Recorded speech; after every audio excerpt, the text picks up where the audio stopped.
I remember the sound of their laughter. It wasn't the laughter that hurts your ears, it was the kind that cuts your chest open.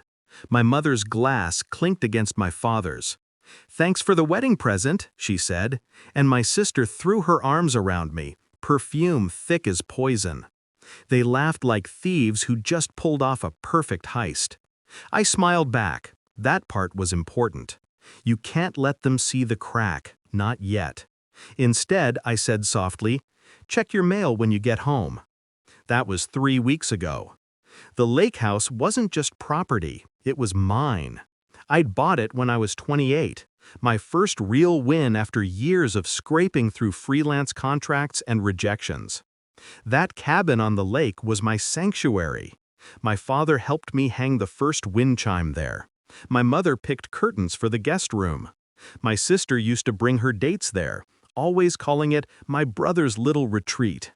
When I was promoted, they toasted me on that deck. When I broke up with the woman I thought I'd marry, they comforted me there. They knew what that place meant, which is exactly why selling it felt personal. It started with a call from the county office.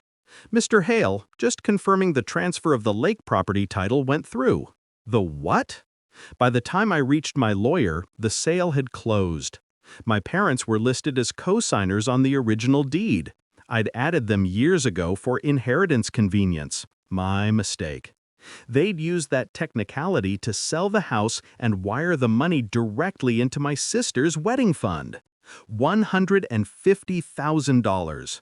For a wedding I wasn't even invited to until the day before. When I confronted them, they didn't even flinch. "It's family money," my mother said. "You'll buy another one," my father added. My sister smiled, adjusted her engagement ring.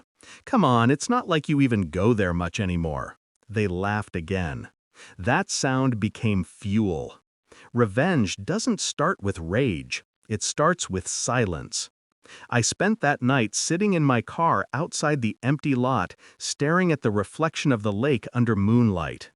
I felt the air leave my lungs, and with it, the last piece of attachment. They'd taken something sacred. Now I'd return the favor, in kind, not in anger. The next morning, I called my lawyer, then my accountant, then my bank. I didn't need to shout. All I needed was patience. My parents had built their retirement around my success. Joint ventures, investments under my name, even tax shelters linked to my consulting firm. I was their silent safety net.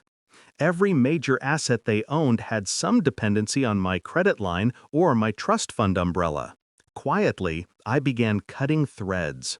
I pulled my name from the business filings, reclassified their accounts as inactive partners, redirected the trust disbursements to a new entity, one I controlled exclusively. It took 12 days. By the end, they didn't own what they thought they did. My sister, meanwhile, was busy planning her fairy tale wedding. Custom invitations, imported flowers, a venue by the coast. Every Instagram story was another drop of fuel. Then, 2 weeks before the ceremony, I made a call to the venue manager, posing as a vendor confirming payment. There hadn't been one. The check from my parents had bounced. Their accounts were frozen, pending investigation. Funny how that works. The day of the wedding, I showed up in a gray suit and quiet smile. The chaos was already in motion. Guests murmured outside as the staff locked the ballroom doors. The caterer refused service until payment cleared.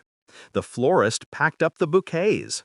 My father was on the phone, red-faced, yelling into static.